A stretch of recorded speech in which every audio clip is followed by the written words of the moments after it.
Baik, selamat malam teman-teman.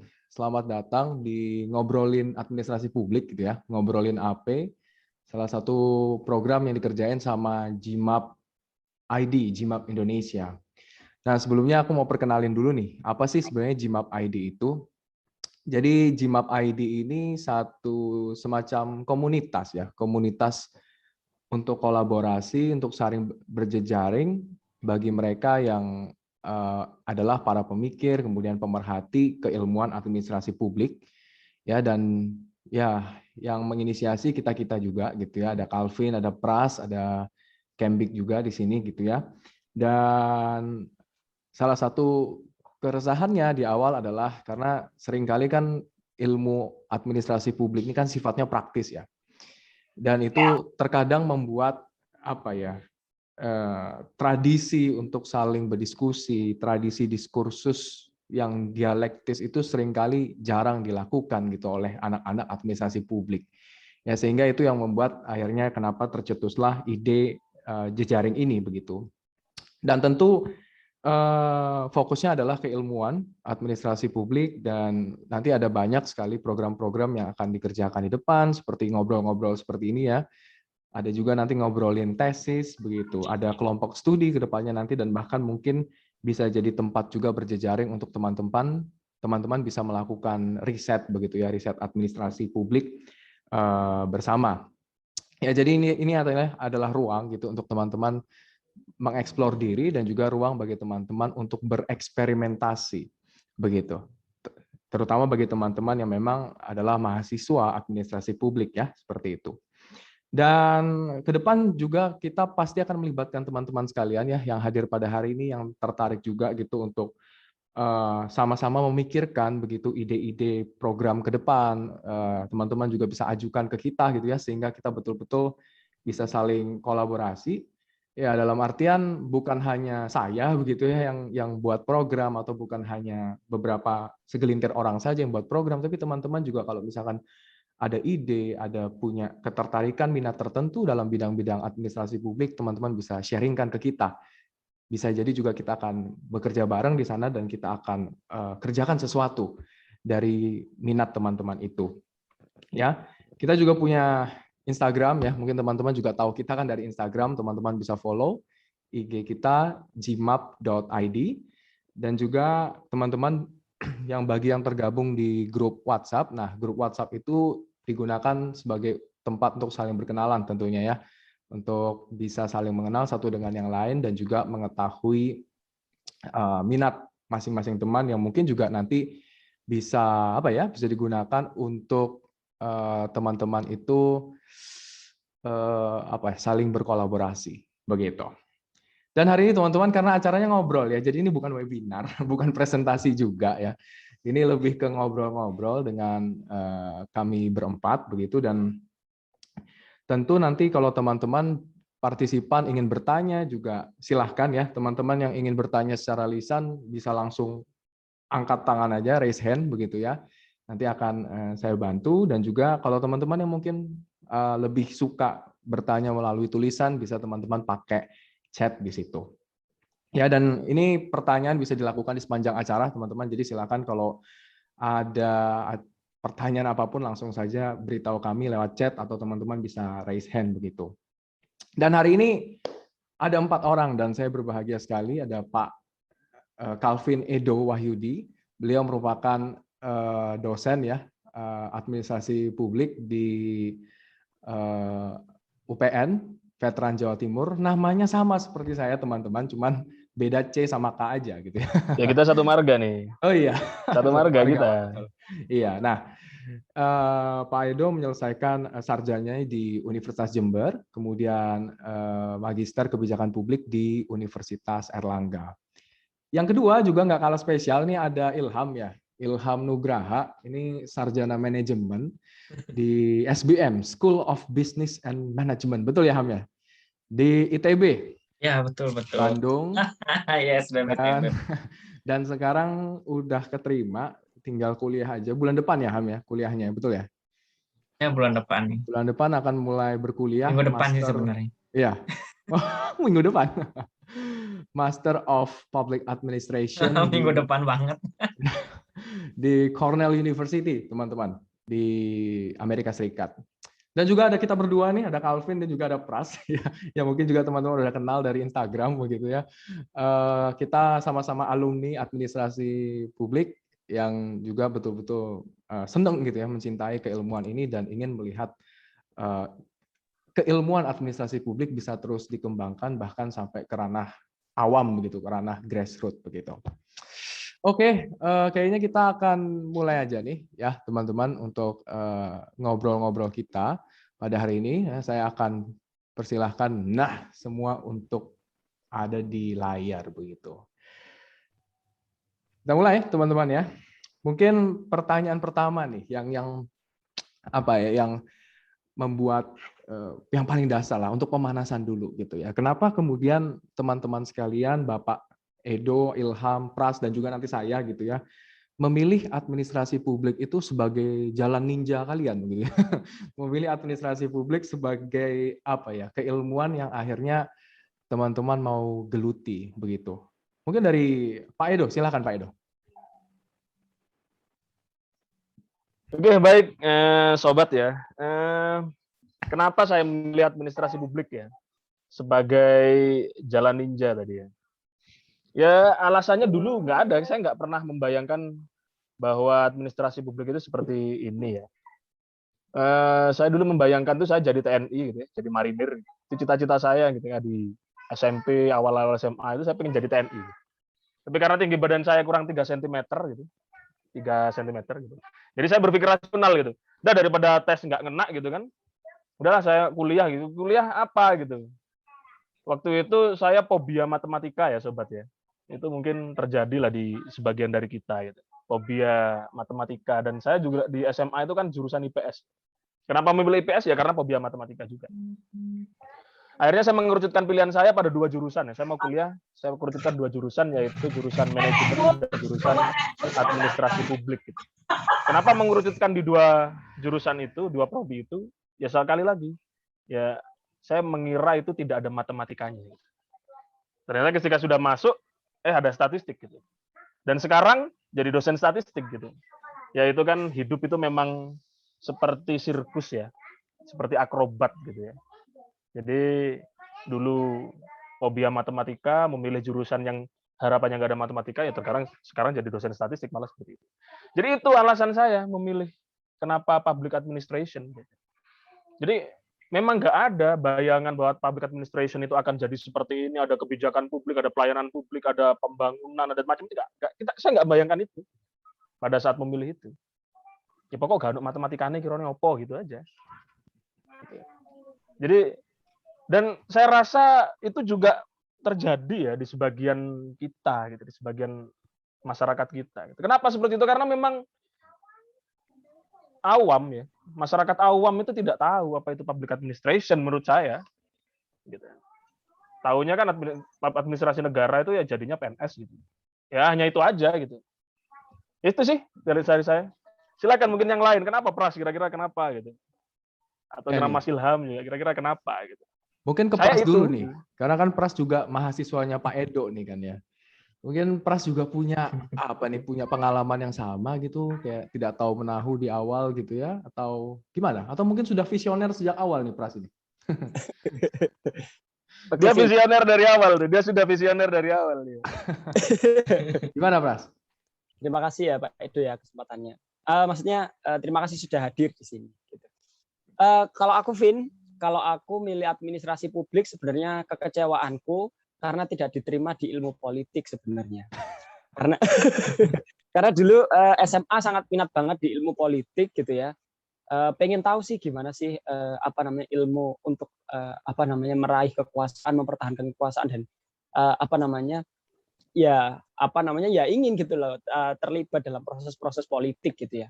Tetapi kemudian karena tidak bisa masuk ilmu politik, kemudian akhirnya memutuskan untuk administrasi negara atau publik. Nah, sebelum memutuskan administrasi negara atau publik, saya lihat dulu SKS-nya waktu itu di UPN waktu itu langsung.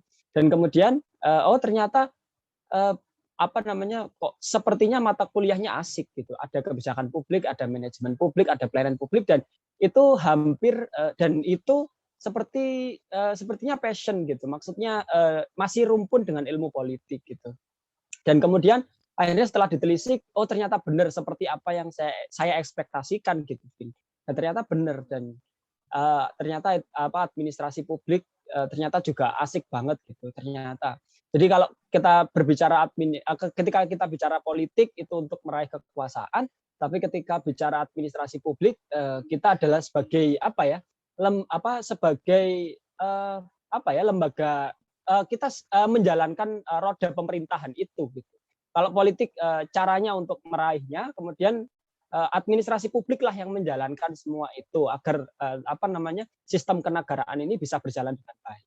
Kayak gitu sih, Vin. Jadi dan ternyata administrasi publik itu luas. Jadi seperti yang dikatakan Pak Edo tadi, kita tidak hanya bicara administrasi secara khusus, administrasi gitu ya, kayak yang dianggapan orang pasti ya administrasi biasa kayak gitu ya, tulis catat mencatat dan sebagainya. Tapi administrasi publik itu luas gitu. Kita bahas kebijakan publik, manajemen publik, pelayanan publik, dan otonomi daerah, dan keuangan negara juga, dan banyak lagi gitu. Ya, itu sih Vin dari aku. Mungkin bisa ke Ilham juga atau ke Calvin. Silahkan. Ya. Mungkin sebelum ke Ilham ya, karena kan Ilham punya kasus yang berbeda nih. Kalau aku kan mirip-mirip kayak Pras, dari S1 udah administrasi publik ya. Alasannya mirip sebenarnya dengan Pras gitu. Dari kecil, dari SMA gitu kan, sudah suka ngelihat berita di mana Metro TV gitu ya. TV kesukaan saya itu bukan RCTI, bukan Global TV dulu ya, tapi Metro TV gitu. Nggak tahu juga kenapa gitu. Tapi intinya kayak ada satu keminat ya, satu kesukaan untuk memperhatikan atau melihat problem-problem publik begitu. Dan dalam ketidaktahuan saya, dalam kesederhanaan saya waktu masih awal-awal SMA begitu, saya pikir kira-kira nanti kalau selesai kuliahnya apa ya yang bisa betul-betul mikirin persoalan publik gitu, full gitu kan. Dan kebetulan saya memang waktu itu sudah SMA di Surabaya, dan saya juga ada rencana ya kalau bisa kuliah di Surabaya aja lah gitu. Akhirnya lihat-lihat kan websitenya kampus gitu, dan lihat-lihat oh ada nih administrasi negara. Dulu kan sebelum pindah nama kan masih administrasi negara gitu kan, ilmu administrasi negara. Dan sama kayak Pras ya, ngelihat juga mata kuliahnya, ngelihat SKS-nya, dan ternyata iya ini banyak sekali yang dipelajari, macam-macam nih.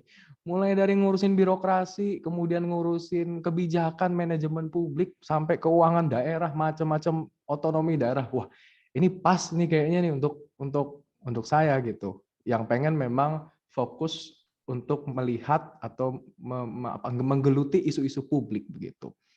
Ya, jadi sama ya dengan Pras, meskipun memang saya nggak punya kepahitan dengan ilmu politik gitu ya. Saya memang murni pengen administrasi negara gitu. Nah, itu sederhananya di situ. Nanti mungkin kita bisa bahas lebih dalam ya tentang itu. Dan kalau Ilham ini ya teman-teman sekalian punya keunikan tersendiri. Karena Ilham memang S1-nya kan SM, Sarjana Manajemen ya. Dan saya tahu juga udah banyak juga sebenarnya keterima di berbagai kampus gitu di luar negeri Ilham. Tapi pada akhirnya Ilham menjatuhkan hatinya pada public administration gitu ya, Master of Public Administration di banyak pilihan yang lain. Kenapa tuh Ham? Duh, ini mana ya ini jawabnya ya? Oke, makasih banyak ya kesempatannya karena ini berbagai hal yang unik. Beda dengan Pak Edo, Calvin dan Pras. Kenapa saya milih MPA gitu di S2 itu? MPA itu kan sederhananya itu MBA versi publik ya. Tapi saya bukan masalah itunya. Sederhananya begini saja, pragmatiknya ya. Saya mau kuliah lagi intinya. Saya ingin lanjut lagi, saya mau jadi akademisi. Akademisi itu syaratnya untuk ITB itu minimum S3 gitu. Waduh, gimana ya? Tapi aku pengen luar negeri ya, ya udah aku cari.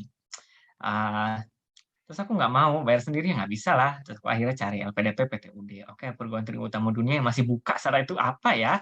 Nah, akhirnya saya dapat lah. Oke, aku daftar Chicago. Chicago itu public policy saat itu. Terus public policy-nya waiting list. Aduh, apa lagi yang buka? Cornell masih buka, tapi namanya beda dikit, bukan public policy, tapi public administration. Aku lihat strukturnya, konsentrasinya gimana. Oke lah, maksudnya. Ya oke, aku masuk. Terus ya di MBA. Itu pragmatiknya. Tapi kalau lebih luasnya, kenapa aku milih di sektor publik? Kan kenapa ya satunya harus bisnis gitu ya. Jadi begini, saya memang senang politik dari awal, dari SMA. Bahkan ketika penerimaan 2017 lalu, itu saya diterima di 2 tempat, SBM ITB dan HIUGM. Jadi antara milih 2 itu, ya udah saya milih pragmatiknya SBM ITB cepatnya 3 tahun. Gitu. Tapi ada lagi lebih dari itu. Politik itu bisa saya pahami bukan dengan cara saya belajar politik, tapi cari orang yang ada di politik. Dan di mana orang yang banyak di Nah, politik itu itu? saya setuju itu. Di ITB. Setuju banget itu. Ya, betul. Di ITB di situ. Saya akhirnya tahu gimana saya bisa ketemu dengan orang ini, itu. Dan kenapa harus bisnis? Pada akhirnya pelaksanaan kebijakan itu nyari jalan tengahnya antara pengambil kebijakan dan pemilik usaha. Jadi saya harus tahu gimana caranya pemilik usaha ingin mempertahankan usahanya. Dan di sisi lain saya juga tahu bagaimana caranya para politisi atau para etisis yang memahami etika politik ini mengarahkan tujuannya. Jadi intinya ada middle way. Middle way ini ketemu di MBA. Nah, jadi saya milih MBA. Ya. Gitu. Menarik sekali ya. Maksudnya Ilham juga sudah betul-betul memikirkan dengan matang pilihan Ilham begitu ya terkait dengan S2-nya dia begitu di public administration. Dan kemudian kalau tadi saya lihat ada satu penekanan yang kuat begitu ya terkait dengan public administration mengenai dimensinya yang sangat luas begitu. Dalam keilmuan kan kita mungkin mengenal kalimat interdisciplinary begitu ya. Dan juga kalau teman-teman ini kan saya yakin juga kebanyakan teman-teman sarjana administrasi publik kan ya yang datang. Teman-teman kan kalau ngelihat mata kuliah itu kan kayak kadang-kadang tuh bingung gitu loh. Ini kok tiba-tiba birokrasi, nanti manajemen kota, terus nanti manajemen bencana gitu kan, nanti kemana-mana gitu. Dan ini menurut saya satu keunikan juga yang mengcapture saya gitu, maksudnya bikin saya tuh seneng banget gitu loh dengan keilmuan ini. Ada sifat interdisciplinary di situ, ya sifat publiknya itu yang pertama, kemudian juga yang kedua sifat interdisciplinary-nya tadi yang betul-betul membuat saya bisa leluasa gitu untuk mengeksplor di bagian mana ini saya benar-benar pengen involve begitu ya karena kan dimensi atau sektor kebijakan itu sangat luas begitu. Nah kalau dari teman-teman sekalian di tengah-tengah keilmuan yang luas ini ya yang luas multidimensi multidisiplin ini apakah teman-teman juga punya semacam ketertarikan secara khusus gitu? Sektor apa sih teman-teman yang betul-betul geluti gitu ya. Mungkin dari siapa dari Pak Edo mungkin ya. Pak Edo menspesifikasikan atau menspesialisasikan dirinya kemana? Oke, baik. Sebelum ke sana ya, saya mau komentar dulu terkait dengan kenapa memilih ya. Kenapa memilih administrasi publik ya. Tadi kan sudah ada beberapa pandangan, beberapa sejarah riwayat pemilihan gitu ya dari Mas Calvin, dari Mas Ilham, dari Pras gitu. Artinya begini, pengetahuan umum ya masyarakat kita terkait dengan profesi public administration itu kayaknya perlu dicerahkan ya. Ya memang saya berbahagia ya. Alasan Pras, alasan Calvin, alasan Ilham itu memilih administrasi publik kan tidak sama dengan saya. Saya kan masuk kuliah tahun 2007 ya. Kalau Pras masuk berapa, Mas? Tahun 2000 berapa, Mas? 2016 ya? Tambah 10 tahun, Pak. 17, Pak. Oh, 2017. Artinya dalam 10 tahun itu ada perubahan gitu.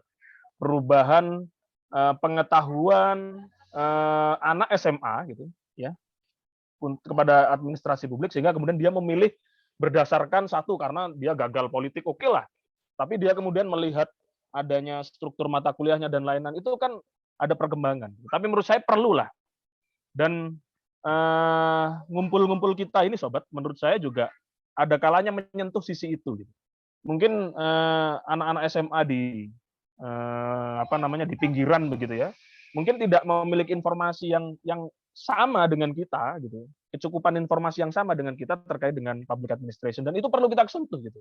Menurut saya gerakan-gerakan ini ada sebagian yang perlu dicurahkan ke sana lah, edukasi gitu ya, terkait dengan public administration itu kepada generasi muda sehingga kemudian ada ketertarikan gitu. Ingat bahwa tegak robohnya suatu negara ya, itu tidak lagi ditentukan oleh perang nuklir, malapetaka, bencana dan lain-lain, tapi karena kualitas public administration gitu. Maka kita butuh sebenarnya bibit-bibit yang nanti akan bisa menjadi public administration yang mumpuni. Kemana kita menjaring ya ke masyarakat. Sama dengan kenapa sih TNI kita meskipun alatnya ya seperti itu kita tahu sendiri, tapi kualitasnya bagus gitu. Kualitas individunya maksudnya ya. Bahkan Kopassus pernah ranking 3 dunia gitu sebagai pasukan elit. Kenapa seperti itu ya? Karena memang minat masyarakat kita kepada TNI itu tinggi gitu. Sehingga kemudian seleksinya betul-betul bagus gitu, tersaring gitu. Dan pelatihannya bagus sehingga kemudian bisa tercipta prajurit-prajurit yang profesional seperti itu. Ya saya inginkan juga public administration seperti itu. Ya, dimulai dari bawah itu sudah ada pembibitan yang bagus. Ya, sampai kemudian masuk, kemudian lulus, kemudian menjadi public administrator yang bagus. Itu menurut saya. Kemudian pertanyaan tadi terkait dengan bidang apa yang ingin digeluti. Wah, public administration ini luas banget ya. Saya nggak tahu, ini luas banget nih.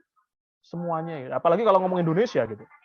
Kalau ngomong di negara lain yang mungkin Mas Ilham bisa mengkoreksi saya. Gitu. Di Amerika misalnya gitu.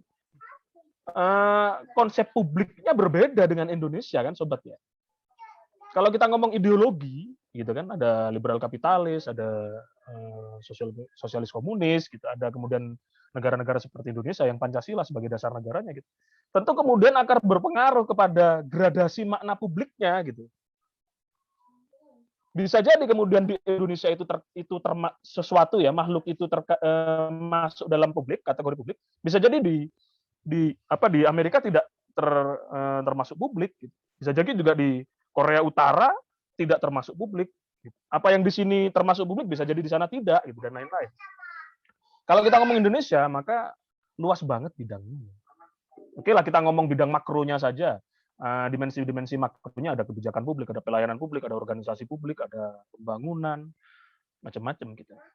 Kalau saya sih ya saya memilih lah, kalau ini ya memilih S2 saya, kebijakan publik itu sudah berdasarkan rasionalitas ya, bukan berdasarkan kancing baju. Jadi beda dengan dulu. Jadi saya mau lanjut kemana nih gitu. Waktu itu saya mikirnya begini sobat ya, mikir saya begini, makin tinggi kuliah kita, gitu, belajar kita kan harusnya ilmunya makin dalam ya. Waktu itu makin menjadi spesialis gitu. Analoginya sama dengan kedokteran gitu. Kalau saya masuk kedokteran kan awalnya menjadi dokter umum gitu ya. Dokter umum itu kan dokter paling hebat ya, semua penyakit bisa gitu. Kan begitu kan? Jadi ilmunya luas, penguasaannya luas gitu, tapi ya mohon maaf, bukan saya merendahkan, enggak, kita kan ngomong tingkatan ilmu. Ilmunya luas, pemahamannya luas, tetapi kan dangkal gitu. Kemudian dia lanjut ke spesialis gitu, akan dia memilih gitu. Spesialis kan terbatas ya. Ada spesialis penyakit dalam, spesialis ortopedi, spesialis SPOG itu apa ya? Pokok itu gitu kan. Ada spesialis kulit dan lain-lain gitu. Oke lah, saya ambil spesialis kulit aja. Artinya makin tinggi jenjangnya, makin sempit tapi makin dalam gitu. Seperti laut itu seperti palung. Gitu. Lanjut lagi S3 bisa jadi kulit diperdalam lagi, spesialis bisul gitu misalnya ya. Atau panu kadas kurap dan lain-lain gitu. Maka saya mikirnya pada saat itu, saya kan administrasi negara gitu. Skripsi saya pada saat itu adalah analisis kebijakan gitu. Maka saya kalau mengambil S2 administrasi publik juga, maka ya sama gitu. Waktu itu sih ya, bukan saya memprovokasi Anda untuk kuliah seperti saya, enggak ya. Enggak. Waktu itu. Akhirnya saya memilih apa yang nomenklaturnya spesifik gitu. Dan mata kuliahnya spesifik juga ya. Saya akhirnya memilih UNAIR gitu. Magister Kebijakan Publik. Gitu ya. Jadi itu adalah spesifikasi ilmu dari administrasi publik ya. Dan waktu itu di UGM itu kalau nggak salah sudah muncul Magister Manajemen dan Kebijakan Publik gitu. Tapi kemudian saya pilih, termasuk orientasi saya milih juga biayanya gitu. Kalau saya UI, UGM gitu kan, kemudian dan UNAIR gitu, biayanya seperti apa dan lain-lainnya saya memilih. Tapi sekali lagi saya tegaskan pertanyaan Mas Calvin tadi, apa yang saya geluti adalah saya lebih senang di kebijakan publik ya, public policy analysis gitu. Dan sekarang sejak pandemi ini kan saya lebih banyak di desa ya, di bawah Semeru itu, dan saya juga semakin mencintai desa. Kalau objek kajiannya saya suka desa ya. Jadi monggo kalau memang gerakan ini ingin ada kegiatan di desa, monggo. Saya juga siap untuk mendampingi dan kita bisa bekerja sama ya. Begitu. Begini sobat ya. Dulu memang saya sudah semester 5 ke atas sudah suka kebijakan publik. Bahkan saya begini, sudah dapat mata kuliah metode penelitian administrasi kan? Sudah dapat kan? Mas Calvin sudah dapat ya? Pras sudah dapat ya? Sudah Pak. Kalau Ilham S1 bukan ya, bukan public administration. Tapi mungkin nanti S2 kau dapat nanti gitu. Oke. Bahkan saya begini pada saat itu. Saya kecewa terhadap mata kuliah itu jujur. Mata kuliahnya adalah metode penelitian administrasi. Tapi apa yang saya dapat pada saat itu? Ya metode penelitian umum gitu. Saya nggak tahu apakah Pras merasakan hal yang sama, Calvin merasakan hal yang sama. Maka saya men-challenge diri saya dan teman-teman. Apa sih metode spesifik public administration gitu? Kan kita dapatnya kan sama, kuantitatif, kualitatif gitu. Apa yang khas gitu? Katanya mata kuliah metode penelitian administrasi. Apa yang administrasinya gitu? Kalau orang sejarah, sobat ya, teman-teman kita di jurusan sejarah itu punya mata kuliah metode penelitian sejarah dan khas sejarah, historiografi. Sampai itu ya. Kemudian, oke lah itu mungkin dari saya. Aku nggak akan banyak-banyak, saya pengen dengar juga yang lain. Jadi saya pilih kebijakan publik, kemudian desa, saya juga senang terkait dengan metodologi juga. Itu. Monggo, aku tak nyeruput kopi sih ya. Oke Pak, menarik sekali Pak Edo ya. Ada banyak sekali yang tadi kita dapat, terutama tadi kritik terhadap mata kuliah metode administrasi, kemudian juga tadi ada persoalan bagaimana mengedukasi publik ya yang tidak tahu terkait dengan keilmuan ini. Dan benar juga ketika saya juga ngomong ke keluarga saya atau ke teman-teman saya tentang administrasi publik, langsung ditanya, oh kamu mau jadi Pak RT ya? Atau kamu mau jadi lurah gitu ya? Ini sekali lagi bukan mengecilkan profesi Pak Lurah atau profesi RT begitu ya, tapi berarti memang publik masih sempit sekali gitu loh pengetahuan mereka tentang administrasi publik. Nah, ini nanti kita akan bahas di pertengahan belakang gitu ya. Ini aku mau ke Ilham sekarang. Ilham kan MPA di Cornell, dan sudah ada rencana apa Ham? Misalkan kamu mau misalkan tesis apa, menspesialisasikan diri ke mana misalkan? Silakan. Oke. Jadi rencana udah ada itu. Jadi saya berencana untuk fokusnya di Sains Technology Policy. Wah, apa itu? Oke. Jadi itu kebijakan sains teknologi. Kenapa saya ngomongin itu sih? Ya walaupun saya orang bisnis gitu ya, tapi kan bisnisnya di ITB, ya kebawa nama teknologi ya, jadi akan berpengaruh juga. Terus saya lihat di sini tuh belum ada orang yang ngomongin kebijakan sains dan teknologi. Jadi banyak yang pinter, banyak yang bikin invensi, penemuan-penemuan tuh banyak. Cuma berujungnya hanya ngejar paten, bagi yang para dosen ngejar nilai kumulatif, dan mahasiswa ya udahlah lulus atau lomba gitu ya. Tapi si invention itu nggak dibawa jadi inovasi yang nggak cuma berakhir untuk dijual, tapi memang dilindungi, difasilitasi oleh kebijakan. Orang yang paham kebijakannya nggak banyak di ITB itu. Nah, ketika ada orang yang pintar kebijakannya, bukan yang ngomongin kebijakan teknologi, tapi yang lain gitu. Nah, jadi saya melihat ada gap di sini, sehingga saya coba deh untuk terjun ke sini. Makanya saya mau fokusin di kebijakan sains dan teknologi. Tesis ya itu kan masih jauh ya. Tapi ya kalau udah direncanakan udah juga. Gimana ya, LPDP tuh minta saya sangat detail. Ya, saya lebih ke ini aja yang paling umum untuk ngorek kebijakan STI yang ada di Indonesia dan dibandingkan dengan negara-negara lain di Asia Pasifik. Hanya studi komparatif. Jadi saya kebetulan senang banding-bandingin. Jadi itu kan ilmu ngomongin orang ya. Jadi ngomongin orangnya dibawain ke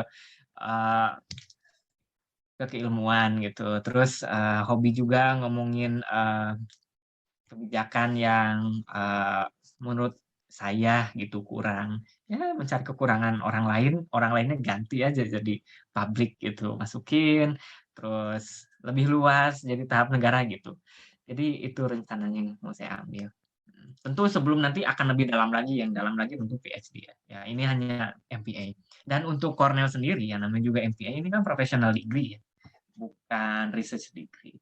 Jadi bawaannya juga ke arah saya, either saya jadi pekerja di NGO atau public sector, atau ya jadi peneliti, cuma kayaknya peneliti nggak banyak. Kayaknya saya jadi salah satu yang aneh. Untuk ngambil MPA tapi jadi peneliti ya, cuma ya gitulah. Oke, thank you Ham. Berarti lebih ke arahnya, lebih ke arah teknologi, policy gitu. Dan tadi menarik tuh waktu Ilham juga bilang tentang professional degree gitu ya. Ilham pengen jadi akademisi tapi ngambilnya ke apa professional degree gitu. Dan ini sebenarnya jadi ide juga, ide ke depan gitu kan. Karena saya ada baca satu jurnal itu yang membandingkan bahwa sekolah-sekolah administrasi publik itu ada dua tipe ya. Tipe Athena dan juga tipe Sparta gitu. Maksudnya tipe Athena itu adalah sekolah administrasi publik yang memang dia itu punya punya kecenderungan untuk melatih peneliti, calon-calon PhD dan seterusnya ya, makanya digambarkan dengan Athena begitu. Tapi ada juga sekolah administrasi publik yang tipenya Sparta ya. Kalau teman-teman kalau tahu Sparta kan ngokang senjata, pokoknya gerak di lapangan gitu kan. Nah, itu professional degree seperti itu. Nah, itu ke depan kayaknya Pras itu bisa jadi satu ide diskusi yang menarik juga tuh untuk ke depan.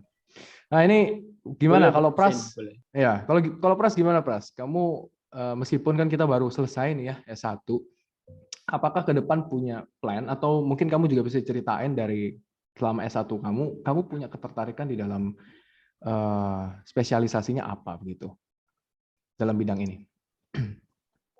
Oke, Vin. Terima kasih ya, Vin. Jadi kalau aku sih secara spesifik mungkin seperti Pak Edo ya, kebijakan publik. Karena kebijakan publik itu asik banget dan menarik untuk ditelisik atau dipelajari gitu. Karena kebijakan publik nggak hanya soal implementasi, tapi mulai dari formulasi, implementasi hingga evaluasi. Dan di dalam formulasi juga kita bisa bedah banyak hal. Tapi gak hanya kebijakan publik juga, tapi aku juga belajar teori-teori governance gitu. Paradigma administrasi publik ini kan selalu berkembang gitu ya di secara teoritis gitu. Nah, ini kok menarik gitu. Maksudnya selalu ada hal-hal yang baru gitu loh. Jadi dan unik gitu. Misalnya networking governance, adaptive governance, dan kemudian ada collaborative governance, ada local indigenous governance, kemudian ada open governance dan banyak hal yang teori-teori governance yang itu sangat menarik untuk diteliti gitu ya. Tapi saya ingat juga apa yang dikatakan oleh Pak Edo bahwa teori-teori administrasi publik itu seperti bandul gitu ya. Gitu ya, Pak ya. Saya pernah diajari oleh Pak Edo bahwa ya hanya 3 komponen yang akan menjadi pusat perhatian daripada administrasi publik itu sendiri, bisa jadi mengarah ke negara, bisa jadi ke swasta gitu ya, dan bisa jadi ke masyarakat itu sendiri kayak gitu. Dan tadi juga menarik apa yang disampaikan oleh Azwan ya di komentar gitu ya terkait dengan social capital atau modal sosial, dan itu juga masih ada singgungannya dengan kita gitu ya. Administrasi publik ini kan juga luas, kita juga bahas masyarakat, kita bahas relasi pemerintah dengan swasta dan kemudian pemerintah itu sendiri. Terkait dengan modal sosial ini saya juga mempelajarinya bahwa modal sosial itu ada 3 indikator gitu ya ketika dikatakan itu modal sosial. Yang pertama adalah norma, kemudian ada yang namanya trust atau kepercayaan, dan satunya saya lupa ini. Satunya lupa. Waktu itu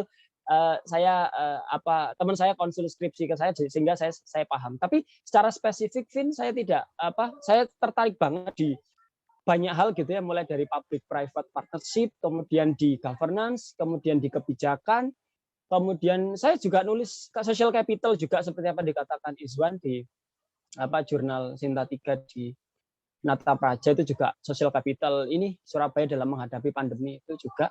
Dan asiklah administrasi publik itu nggak ada habisnya jika untuk ditelisik gitu. Jadi ya nanti kalau seandainya fokus di kebijakan mungkin lebih tertarik untuk menilai untuk menelisik mengenai perencanaannya. Jadi formulasi itu yang mungkin akan lebih banyak, dan itu salah satu teman Jimab Kembik juga sedang meneliti itu, agenda setting mengenai masyarakat adat itu juga sangat-sangat menarik. Jadi ya nanti akan kita bahas di acara-acara berikutnya gitu. Itu sih Vin kalau spesialisasiku. Jadi masih belum jelas sih, tapi intinya ada kebijakan publik, ada governance, kemudian juga aku juga suka partisipasi masyarakat, modal sosial yang berhubungan dengan masyarakat secara langsung, bagaimana nilai-nilai masyarakat ini mungkin lebih ke lokal indigenous ya, lokal wisdom daripada masyarakat itu. Dan kemudian ya itu sih kalau aku Vin. Kalau Calvin sendiri gimana nih spesialisasinya? Kemarin skripsinya juga sangat-sangat menarik ini, luar biasa ini. Skripsimu tentang apa? Berasa aku lupa. Apa Pak? Skripsimu tentang apa itu? Aku lupa. Saya Pak. Kalau skripsi saya tentang ini Pak, public trust, kepercayaan. Oke. Masyarakat. Terus Calvin? Kalau saya tentang ini Pak, tentang wacana kebijakan. Jadi problematisasi kebijakan dalam wacana di Twitter gitu. Jadi analisis critical discourse analysis ya. Oke. Pakai Twitter gitu. Kalau Ilham boleh tahu? Case-nya kemarin Omnibus Law. Ilham nih. Saya lucunya juga nyambung ke publik loh. Saya bahas soal resolusi konflik di kebijakan RED Plus. Itu RED Plus tuh yang ngomongin alih fungsi lagi. Pemanfaatan hutan lewat karbon, itu istilahnya tuh karbon, ya jual beli karbon lah gitu kan. Itu ya jual beli karbon. Ya RED Plus. Perdagangan karbon ya. Ya, saya lucu ya. Ya memang ya sama dengan marinir ya. Sama dengan marinir di TNI AL gitu. Marinir adalah pilihan kata hati. Jadi kita hadir di sini kan pilihan kata hati.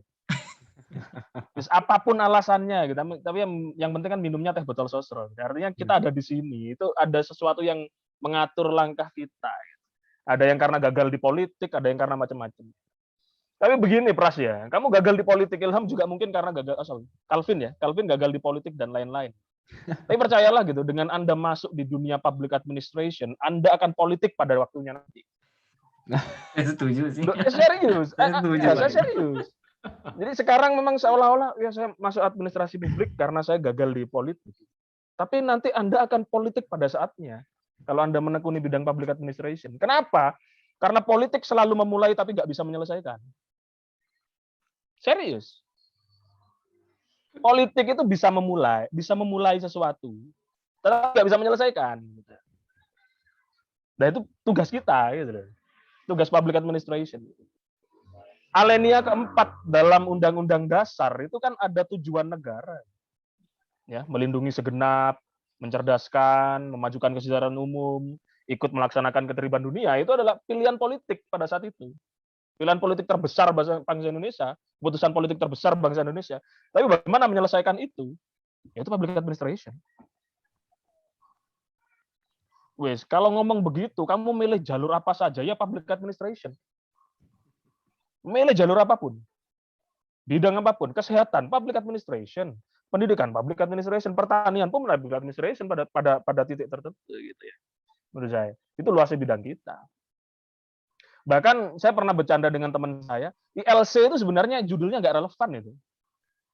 ILC itu, Bang Karni Ilyas itu judulnya kadangkala, saya nggak ngomong keseluruhan, kadangkala nggak relevan gitu. Karena ada sebagian, aku nggak ngomong sebagian besar lah, nanti Bang Karni mensomasi saya.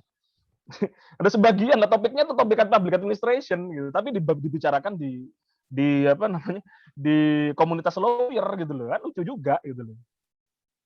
Coba Anda bayangkan banyak hal itu, topiknya public administration, kasusnya public administration, tapi dibicarakan di komunitas lawyer. Harusnya public administration punya lah yang begitu itu. Ayo saya dorong nih, saya tantang nih, Husnul Prasetyo, Calvin, ayo bisa nggak bikin gitu? Itu literasi publik loh terkait dengan public administration nih. Oke, ya lanjut. saya jadi sadar gitu ya bahwa sebenarnya pada akhirnya kalau memang mau latar belakang apapun kita gitu ya, mau kita itu ekonomi kah, mau kita itu akuntansi, mau kita itu kedokteran, kesehatan masyarakat, atau ilmu-ilmu lain yang mungkin teman-teman kerasa ini sangat ini ya, misalkan bisnis atau teknik lingkungan, teknik apa, itu pada akhirnya akan kembali menjadi public administration kalau memang ilmu itu memang digunakan untuk kepentingan orang banyak gitu loh. Maksudnya kepentingan masyarakat ya secara umum gitu. Dan pada akhirnya betul kata Pak Edo, semua akan public administration pada akhirnya gitu ya. Nah, mungkin ini yang jadi pertanyaan lebih jauh adalah mengenai keilmuannya sendiri ya. Keilmuan administrasi publiknya sendiri itu. Maksudnya begini, apa kemudian yang menjadi keunikan atau ya faktor pembeda gitu ya, keunikan kalau maksudnya gini loh, ya kamu juga sebenarnya kalau lulusan ekonomi ya bisa aja tetap berkiprah di publik, kan jelas lah. Ketika kamu bekerja di misalkan dinas, let's say kita kerja di kementerian apa yang berkaitan dengan ekonomi atau kerja di bank juga, ya itu public administration juga gitu loh. Kalau kamu menjadi dokter terus gabung dengan Kementerian Kesehatan, ya kamu menjadi seorang public administrator juga. Nah, yang jadi pertanyaan lebih jauh adalah keilmuannya. Jadi, apa yang menjadi pembeda gitu? Keilmuan public administration ini yang menjadi appealing gitu ya untuk teman-teman sekalian, untuk teman-teman ambil, dan juga menurut teman-teman bisa tuh untuk menyelesaikan problem-problem yang sekarang ini sedang teman-teman geluti. Misalkan kayak tadi Ilham dalam urusan teknologi, kemudian saya kan kalau saya tadi saya belum cerita ya, intinya saya itu lebih ke urusan pendidikan ya, edukasi dan dan Transportasi. diversity ya, religious diversity dan lain sebagainya. Saya lebih ke arah sana. Pras juga tadi udah cerita. Nah, kayaknya menarik juga kalau kita diskusikan ke arah sana. Kenapa kemudian keilmuannya public administration itu tadi? Apa fitur-fitur yang membuat akhirnya ini jadi unik gitu? Nah, mungkin bisa dari Pras dulu karena kan Pras juga dari awal udah public administration gitu. Gimana Pras kalau dari kamu? Keunikan ya, administrasi publik ya. Ya. Oke, kalau kita berbicara keunikan gitu ya, administrasi publik ini ya seperti yang saya katakan di awal bahwa ini sangat-sangat luas gitu ya. Ketika misal dan ini sangat-sangat luas gitu ya. Karena di semua lini pemerintahan, semua sektor gitu ya. Kita bisa jadi kita bisa berbuat banyak di situ sebagai ya misalnya kita ya seperti yang dikatakan oleh Pak Edo tadi, misalnya kita di di pertanian, di sektor apapun lah, itu kita bisa jadi public administrator kayak gitu. Dan uniknya administrasi publik ini juga yang dibahas juga nggak melulu soal kebijakan publik gitu ya, nggak hanya soal kebijakan publik, tapi kita juga ya ini yang unik juga ini di Universitas Brawijaya gitu ya, teman saya itu sekarang mungkin lebih ke praktis, sekarang dia lebih ke praktis bagaimana dia sama dosennya ini punya suatu lembaga namanya Lembaga Konsultan Perencanaan gitu ya. Dia juga administrasi juga termasuk itu gitu ya. Perencanaan pembangunan itu juga termasuk bagian dari administrasi publik, dan itu mungkin yang dibahas saat ini mungkin itu juga ya. Salah satunya adalah praktis. Nah, itu misalnya penyusunan RPJMD, kemudian bagaimana menyusun naskah akademik dan ternyata dan penyusunan undang-undang dan sebagainya itu juga bagian dari administrasi publik. Dan bagaimana kemudian penyusunan anggaran itu juga bagian dari administrasi publik gitu. Kemudian bagaimana mengelola barang milik daerah itu juga termasuk administrasi publik gitu. Kemudian ketika kita bicara bagaimana mengelola daerah itu juga bagian dari administrasi publik. Misalnya di Undang-Undang 23 tahun 2014 itu kan terkait dengan pembagian kekuasaan wilayah daerah gitu ya dengan pusat gitu, itu juga bagian dari administrasi publik. Dan banyak hal yang bisa kita ambil dari administrasi publik gitu. Jadi ilmu ini sangat-sangat menarik gitu ya. Cuma sayangnya kita tidak bisa menguasai hal-hal yang teknis gitu ya. Kita tidak bisa menguasai hal-hal yang teknis, misal kita kita punya mindset di mana administrasi publik itu kita adalah kayak ini ya, kayak kita itu adalah seorang ya misalnya gini, kayak misalnya Ilham tadi ya. Kayak Ilham tadi dia adalah fokus di kebijakan sains gitu ya. Nah, public policy-nya adalah ya bagaimana dia mendukung penerapan inovasi teknologi gitu ya, bagaimana bisa bisa berguna gitu ya bagi masyarakat di Indonesia gitu ya. Ya melalui kebijakan itu tadi gitu ya. Nah, untuk tapi Ilham saya rasa juga punya ilmu-ilmu soal teknologi itu, tapi untuk rincinya kita tidak punya itu gitu ya. Misalnya bagaimana membuat sesuatu secara teknikal itu enggak. Jadi ya sebenarnya kita punya konsep itu, dan ini yang agak beda juga ya kalau biasanya ya yang dikatakan Pak Edo tadi bahwa ketika politisi tadi juga ketika di pemerintahan itu tidak bisa tidak bisa membuat suatu konsep kebijakan yang baik gitu ya, pasti dia akan dikelilingi orang-orang yang paham kebijakan. Tapi kalau seandainya kita jadi orang paham kebijakan publik, orang administrasi publik dan kemudian menduduki jabatan politik, saya yakin kebijakan itu akan unggul kayak gitu. Saya yakin seperti itu. Karena selama ini orang-orang yang menduduki posisi pemerintahan kita bukan orang kebijakan publik, sehingga pandangan-pandangan soal kebijakan masih sangat-sangat belum seberapa dikuasai banget gitu.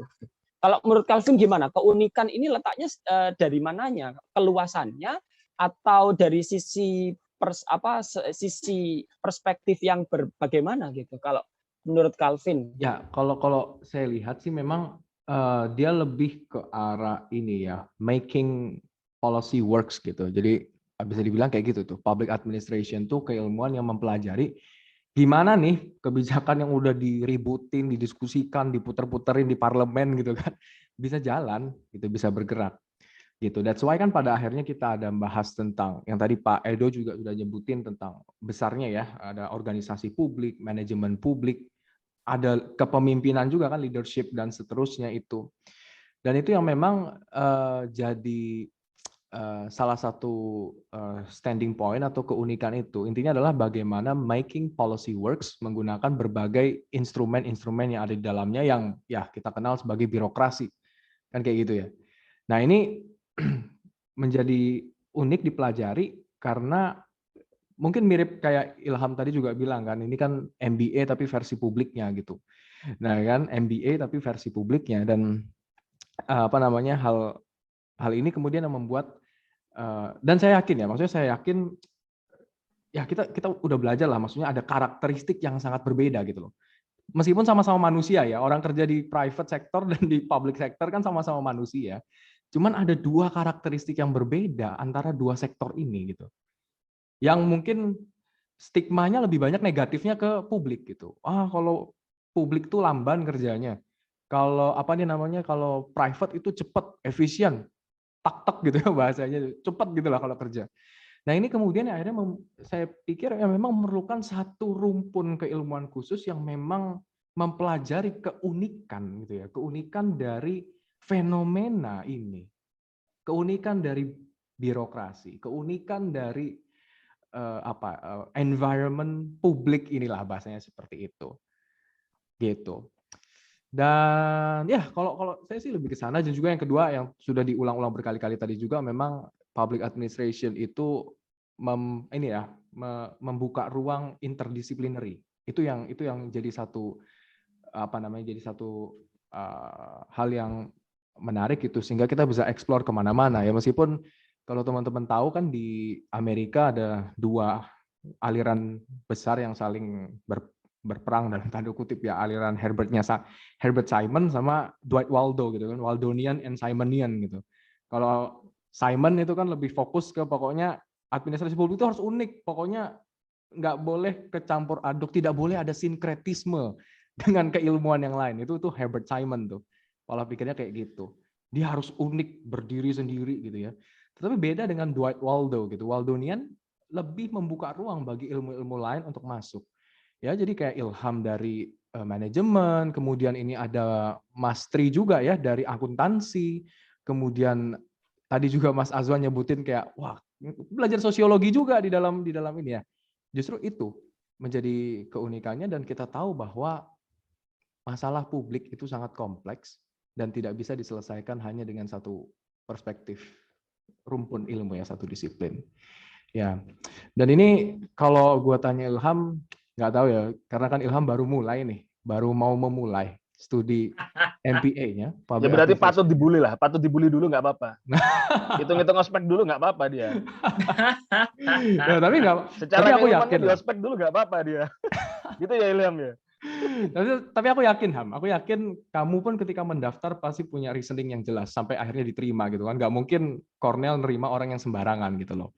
Dengan tadi problem yang kamu suka kan di bidang teknologi, kenapa alih-alih memilih public administration gitu ya? Kenapa kamu nggak milih misalkan MSc Global Sustainability yang kaitannya langsung dengan sains seperti itu? Kenapa kok kamu memilih? Atau nggak langsung MBA gitu ya? Iya.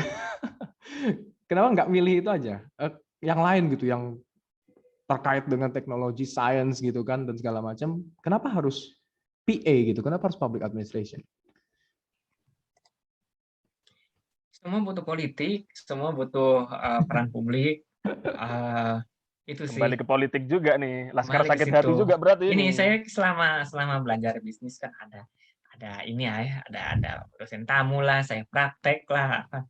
Semuanya butuh itu dan itu nggak diomongin. Maksudnya seakan-akan udah bisnis aja. No, you can do that. Nggak bisa lah. Izin, ada pelicin, ada proses-proses dekat dengan siapa baru jalan. Itu yang nggak dibahas. Itu kan sebetulnya caveat-caveat yang nggak dibahas di bisnis. Maksudnya orang bisnis itu perlu paham publik. Jadi saya sih tidak saya tidak mengatakan bahwa orang publik tuh otomatis bisa ngomongin bisnis dan vice versa, enggak. Tapi ya itulah yang saya butuhkan gitu untuk memahami sektor publik langsung ke tempatnya.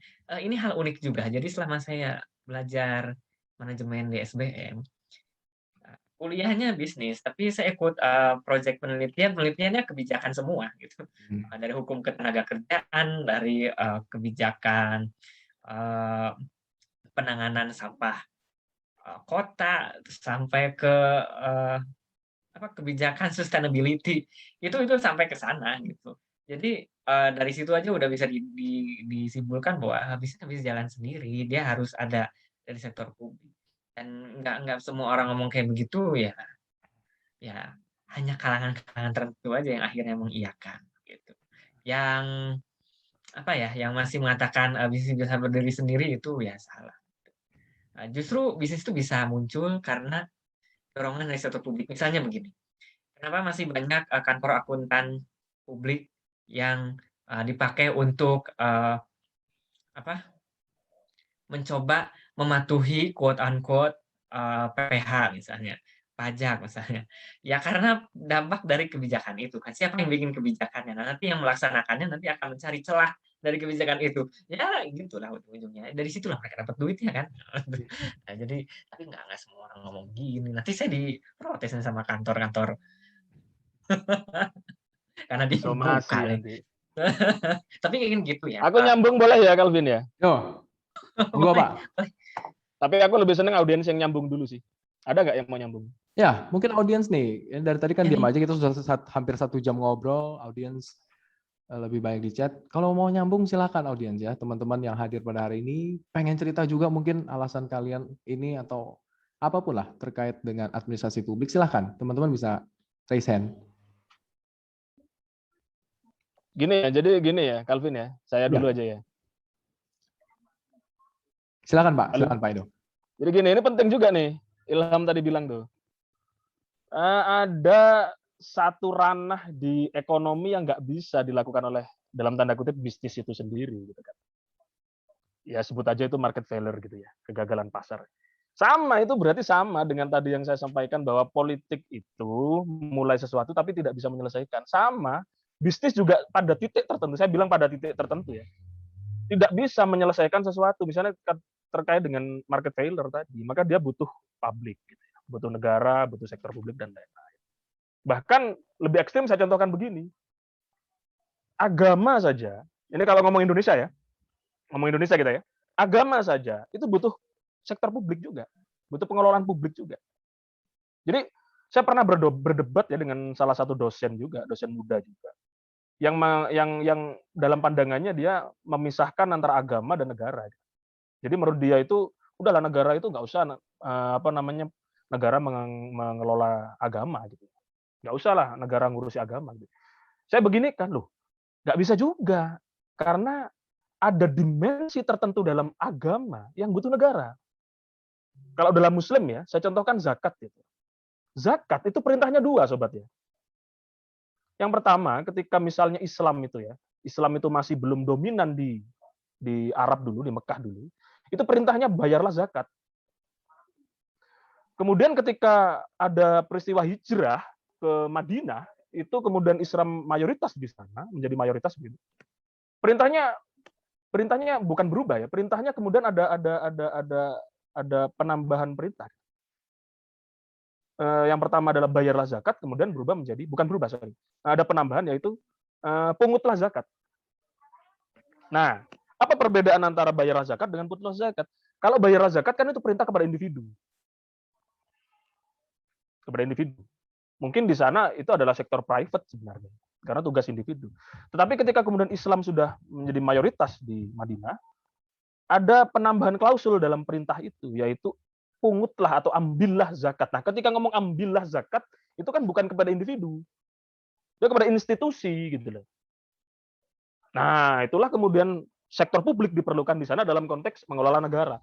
Tentu di agama lain, ya ini kan tadi saya contohkan di Islam ya, di Muslim ya. Tentu di agama lain akan ada kemungkinan dimensi-dimensi yang seperti itu. Nah, ini kita ngomong kompleksitas dari public administration. Tadi kalau sudah diomongkan oleh Calvin tadi terkait dengan multidisciplinary, interdisipliner dan lain-lain. Ada juga kemudian sifat lain dari public administration, ya, yaitu multisektor. Dan kajiannya itu bisa lintas waktu juga, lintas daerah ya, ada tidak terbatas ruang dan waktu juga. Itulah kemudian uniknya public administration. Ya, jadi multidisipliner gitu kan. Kemudian lintas sektoral, kemudian bisa kajian antar waktu, antar wilayah, dan lain-lain. Itu sih dari saya. Jadi untuk ilham, kalau tadi saya bilang ke Husnul Prasetyo dan Calvin, udahlah, kamu gagal di politik, gitu kan. Tapi nanti ketika kamu mendalami administrasi publik, kamu akan politik pada waktunya. Sama dengan ilham, gitu. Ya kan? Iya, ekonomi atau bisnis itu bisa memulai sesuatu, tapi pada titik tertentu dia butuh publik untuk menyelesaikan. Seperti dalam konteks market failure itu. Oke, silakan yang lain. Dari Ilham atau Pras ada yang mau kasih tanggapan terkait tadi? Silakan kalau mau kasih tanggapan. Itu ada pertanyaan di ini. Ya, oke. Kalau belum ada mungkin tanggapan dari teman-teman, kita bisa lihat pertanyaan Kak Mahmudalia ya. Di situ melihat luasnya sektor administrasi publik. Apakah seorang administrasi publik harus memfokuskan dirinya pada satu sektor publik aja untuk bisa jadi seorang yang sukses dalam berkarir di sektor publik? Ini mungkin kayak yang tadi diangkat sama Pak Edo juga mengenai generalis dan spesialis gitu ya. Apakah lebih baik we become generalist, ya pokoknya ngerti administrasi publik aja secara umum gitu ya, multidisiplin itu kan general berarti ya. Atau kita harus memfokuskan diri kita kepada satu hal begitu. Dan apakah seorang dengan lulusan sarjana, ini kan sarjana ya konteksnya ya, yang lingkupnya masih dasar, bisa dikatakan generalis juga, bisa berhasil berkarir di sektor publik. Ini mungkin ke Pak Edo dulu, karena Pak Edo kan juga seorang pengajar, dan juga mungkin melihat mahasiswa Bapak begitu ya. Bagaimana pengalaman Bapak terkait dengan hal ini? Pras dulu deh. Aku kan barusan sudah. Oh iya deh. Piye Pras? Oke. Kalau melihat ini ya, luasnya sektor administrasi publik, apakah sektor administrasi publik harus memfokuskan dirinya pada satu sektor publik saja untuk menjadi seorang yang sukses berkarir di sektor publik gitu ya. Nah ini kadang nanti kalau sudah lulus sarjana itu biasanya ya kita akan dihadapkan pada situasi yang idealis atau realis gitu ya, realistis realistis atau idealis gitu ya. Idealis berarti kita tetap mempertahankan visi kita untuk tetap berkarir di administrasi publik. Nah, untuk berkarir di administrasi publik tentu kan ada banyak cabang tuh ya, ada banyak cabang tuh ya. Nah, kalau S1 kan bisa pilihannya misal jadi pegawai pemerintah, itu kan juga bagian dari administrasi publik, itu satu. Dan kemudian yang kedua bisa bekerja di BUMN, BUMD, itu juga bagian dari administrasi publik. Nah, kemudian kalau seandainya kita ingin masih berkarir di dunia politik gitu ya, maka ya kita bisa terjun misalnya di partai politik gitu ya. Itu untuk S1. Nah, ini bicara profesi ya, ini bicara profesi dulu tadi. Maksudnya karir ke depan kayak gimana? Aku coba bahas itu dulu. Nah, kemudian yang keempat kalau jadi PNS juga bisa gitu ya. Jadi PNS juga bisa. Cuma kebanyakan ini yang dialami oleh mahasiswa administrasi publik, keresahan itu formasi CPNS di administrasi publik itu sangat-sangat sedikit gitu ya. Kemarin coba saya lihat sih formasi PNS. Ternyata sangat-sangat sedikit gitu ya. Maksudnya bahkan di Surabaya ini hanya ada satu administrasi publik lah. Terus kita akan kemana gitu ya? Kita akan kemana ya? Maka masuklah ke segala sektor lini gitu, masyarakat gitu ya. Enggak ya, kecuali swasta ya. Kalau swasta mungkin ilmu kita mungkin tidak terpakai banyak ya kalau di swasta. Tapi kalau di pemerintahan atau NGO atau di seperti kayak lembaga-lembaga konsultan kebijakan, konsultan perencanaan mungkin akan terpakai lah. Masuklah di situ. Nah, kemudian kalau ingin mempertahankan diri sebagai administrasi publik sejati, jadilah peneliti, peneliti. Kemudian bisa jadi juga akademisi ya, atau dosen seperti Pak Edo ini dan sebagian, dan kalau bisa ya ketika kita benar-benar menjiwai, dan ini goalnya itu sebenarnya administrasi publik itu ketika kita jadi pejabat publik lah, itu benar-benar kebijakan publik itu merasuk ke dalam diri kita sih. Maksudnya administrasi publik itu merasuk ke dalam diri kita gitu. Jadi benar-benar ilmu itu bisa kita pakai ya, ilmu-ilmu kebijakan publik, ilmu-ilmu yang tadi yang kita bahas tadi itu akan kepake gitu ya ketika kita jadi pejabat publik. Nah, dan secara praktis bisa kita gunakan gitu loh secara langsung di pemerintahan gitu. Nah, kalau jadi akademisi maka kita membumikan administrasi publik itu kepada mahasiswa yang mungkin mahasiswa ini bisa jadi calon pejabat publik gitu. Jadi intinya ya bagaimana kita bisa berkarir dimanapun gitu ya. Berkarir dimanapun di segala sektor apapun gitu ya. Kalau konsultan juga nggak masalah gitu ya. Karena kebanyakan pemerintah itu ya kalau secara praktis mereka itu tidak suka karena butuh cepat ya. Kalau pemerintahan itu kan kebanyakan butuh cepat, maka mereka biasanya membutuhkan konsultan. Nah, kalau saya pernah kerja di konsultan politik gitu ya, maka ketika dia pilkada butuhnya cepat gitu ya. Ya apa caranya dia bisa menang? Caranya sewa konsultan politik lah. Ketika untuk menghasilkan kebijakan yang baik, maka saya akan menyewa konsultan kebijakan gitu. Nah, masuklah di situ kayak gitu. Nah, atau biasanya kalau di DPR itu ada profesi-profesi staf ahli, tenaga ahli, itu juga concern itu juga bagian dari administrasi publik juga, bagaimana kita membuat policy brief gitu ya untuk para anggota dewan ini, kemudian apa sebenarnya yang harus dilakukan oleh anggota dewan ini, menyusun agenda kegiatan ke masyarakat dan sebagainya, itu juga bisa jadi gitu ya. Intinya banyak sih, nanti mungkin akan teman-teman Calvin mungkin akan dijelaskan lebih lanjut, atau Pak Edo juga bisa. Ini menarik nih yang dijelasin Pras, dan juga pertanyaan dari Kak Mahmud Aliani menarik ya. Dan aku mau sambungin ke Ilham sebenarnya. Ham, kamu itu ambil MPA di MPA dengan professional degree itu dalam rangka untuk menjadi generalis atau dalam rangka untuk menjadi spesialis sebenarnya? Wah, ini kan pertanyaan ini ya. Oh, ya tentu arahnya jadinya spesial. Ya tentu arahnya menjadi yang kekhususan ya, kebijakan publik di bidang sains teknologi. Nah, itu. Cuma kan nantinya jadi melebar lagi, kebijakan publik di sains teknologi. Terus nanti kebijakan publik yang segimana gitu, apakah itu nanti masuknya ke internasional cooperation kah atau nanti multilateral cooperation kah atau gimana ya, itu tapi itu ya susah jawabnya. Nah, itu Pak Ya Edo, Pak gimana Edo. ya, ya itu. Itu menariknya ya. Saya ngelihat keilmuan administrasi publik ini kayak selalu ada tarikan antara menjadi generalis sekaligus menjadi spesialis gitu. Jadi di satu sisi dia bisa jadi spesialis yang melihat, let's say, melihat organisasi publik, melihat alat-alat dalam publik gitu ya untuk mendeliver kebijakan publik. Tapi di satu sisi juga dia menjadi generalis karena dia tahu bahwa dia tidak bisa berdiri sendiri juga gitu. Dan juga tadi Pak Edo sudah mengatakan bagaimana sangat luas sekali gitu dimensi di dalam kebijakan publik. Makanya di sini saya mengutip ya salah satu quote gitu dari Profesor Ratschelders, ini salah satu profesor favorit saya. Saya sering cerita sama Pras ya, orang Belanda gitu. Dia punya spesialisasi di sini untuk mendalami aspek-aspek normatif dari administrasi publik. Jadi memang bidangnya itu hal-hal yang normatif begitu. Dan dia bilang bahwa the study of public administration itu trains and educates specialists in generalist perspective, dia bilang.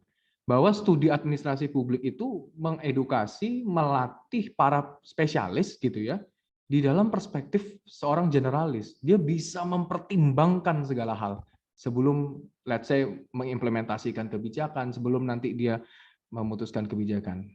Gimana Pak Edo tanggapannya? Betul itu, betul. Jadi begini, kita selalu mendikotomikan gitu ya. Apakah kemudian public administration ini dia outputnya itu sebagai spesialis atau sebagai generalis gitu. Selalu menjadi dikotomi. Selalu menjadi dikotomi. Bahkan tadi Calvin di awal juga sudah menyinggung tentang kampus-kampus yang beraliran Athena, Spartan gitu. Padahal saya juga menambah satu, Kanuragan. Gitu. Ada juga kampus yang golongan Kanuragan. Serius saya. Tanya ke Pras itu. Jadi begini, lulusan administrasi publik itu dicetak seperti pilot helikopter. Ya, sobat ya. Jadi dicetak seperti pilot helikopter. Apa maksudnya? Dia itu harus memiliki helikopter view. Jadi dia bisa memandang secara general gitu ya. Secara general, memandang secara general gitu. Universal gitu. Tetapi ketika mendarat dia di tempat spesifik. Paham logika itu ya? Ya. Jadi dia lulusan administrasi publik itu dicetak sebagai seperti pilot helikopter tadi. Dia harus memiliki helikopter view, pandangan menyeluruh. Tetapi ketika dia mendarat, dia harus spesifik. Artinya saya sebagai pengajar gitu ya, di institusi pendidikan yang akan menghasilkan sarjana administrasi publik, maka saya betul itu. Maka kurikulum di setel sebagai generalis. Bahkan kalau dulu ada istilah konsentrasi kebijakan publik dan pelayanan publik gitu ya. Meskipun kemudian konsentrasi itu dihapus karena istilah konsentrasi itu lebih tepat untuk S2. Makanya S2 saya bener gitu loh ya. Gitu ya, enggak ini hanya anu aja. Gitu ya. Jadi ketika mendarat dia harus berpikir spesifik. Artinya apa?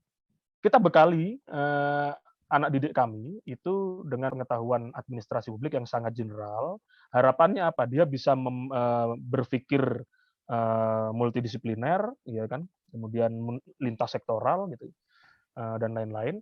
Tetapi ketika dia sudah masuk ke bidang tertentu, entah sebagai dosen, entah sebagai peneliti, entah sebagai administrator, entah sebagai karyawan BUMN dan lain-lain tadi itu, dia akan spesifik. Gitu. Ya, karena lulusan S1 itu kan golongan 3A kan. 3A itu kan kalau di organisasi publik dia kan akan menjadi street level birokrat gitu. Oh, betul. Ya pegawai street level gitu ya. Pegawai bawah lah gitu kasarannya kan. Gitu kan. Maka dia akan yang dipakai adalah ilmu spesifiknya. Tetapi ilmu itu kemudian ilmu yang general itu tidak kemudian hilang. Dia kan ada jenjang karir gitu. Dia akan jenjang karir meningkat. Entah kemudian dia berposisi sebagai apa di tingkatan tertentu, barulah ilmu generalis itu akan digunakan. Logikanya seperti itu. Helikopter view itu akan digunakan. Dia akan mengudara kembali. Gitu. Jadi di kuliah dia itu helikopter view, ketika masuk ke dunia pekerjaan, dia kan street level birokrat gitu kan, nggak mungkin lulusan S1 fresh graduate langsung jadi kepala dinas, itu kan nggak mungkin gitu kan. Dia 3A gitu. Dia akan jadi PNS golongan 3 kan gitu. Dia akan menjadi ya di pendaratan tadi itu. Tapi ketika dia jenjang karir, dia makin meningkat, dia akan mengudara lagi helikopter itu. Dia akan kembali helikopter view. Seperti itulah kemudian siklus keilmuan public administration. Sebenarnya itu. Nah, jadi Pras, mungkin juga Mas Calvin, itu dicetak sebagai pilot helikopter yang bisa seperti itu. Jadi tidak relevan lagi sebenarnya di public administration mendikotomikan apakah kemudian menjadi spesialis atau menjadi generalis. Ini untuk S1 loh ya. Kalau Ilham lain nanti. Ilham akan lain. Dia lulusan lulusan S2, misalnya Ham ya. Kemudian ada CPNS, kalau nanti lulus diterima, dia langsung golongan 3B gitu kan. Syukur-syukur dokter dulu gitu. Dokter lulus, keterima CPNS 3C kan gitu. 3C itu kamu nunggu sebentar sudah jadi sekretaris camat, Ilham. Serius. Ya nunggu sebentar sudah sekretaris camat atau lurah mungkin ya. Minimal bisa golongan 3C gitu. Itu langsung kamu bisa helikopter view gitu loh. Kalau kamu sudah lulus gitu kan, diterima CPNS Kota Surabaya misalnya gitu. Nunggu 4 tahun kamu diangkat sebagai lurah atau sekretaris camat gitu, golongan 3C karena kamu berbekal ijazah dokter, sudah helikopter view kamu. Gitu. Jadi kompleksitas ilmu itu akan bisa digunakan pada tingkat itu. Gitu ya. Jadi itu yang dari saya. Silahkan kalau misalnya ada sesuatu yang perlu didiskusikan. Ya, menarik sekali. Dan mungkin sebelum kita beralih ke satu pertanyaan terakhir nanti ya, untuk menutup, mungkin Mbak Mahmudalia mungkin ingin memberikan tanggapan atau ingin sharing juga secara langsung, silakan Mbak. Karena saya lihat sudah buka open mic, open kamera ini, open cam ini. Ya, mau menanggapi dan ngasih mungkin itu yang jadi kayak permasalahan di otak gitu kan, yang jadi pertanyaan gitu. Kalau misalnya lulus nanti bingungnya jadi apa gitu kan, soalnya katanya kan itu sektor publik itu luas banget, bisa di BUMN atau perusahaan swasta dan lain-lain. Tapi sedangkan saya melihatnya itu kayak di perusahaan swasta ataupun BUMN atau beneran CPNS pun sekali kemarin itu jurusan administrasi publik itu dicarinya masih sedikit gitu loh, nggak yang banyak banget gitu. Jadi gimana sih, maksudnya luas tapi kedepannya tuh kayak jadi lebih menipis kan peluang buat berkarir di dunia administrasi publik gitu. Jadi itu emang yang jadi pertanyaan, nanti kedepannya bakal kayak yang dikatain Mas Pras, realistis atau ya gimana gitu. Tapi makasih Pak Edo ini cocok yang jawab, Pak. Ya.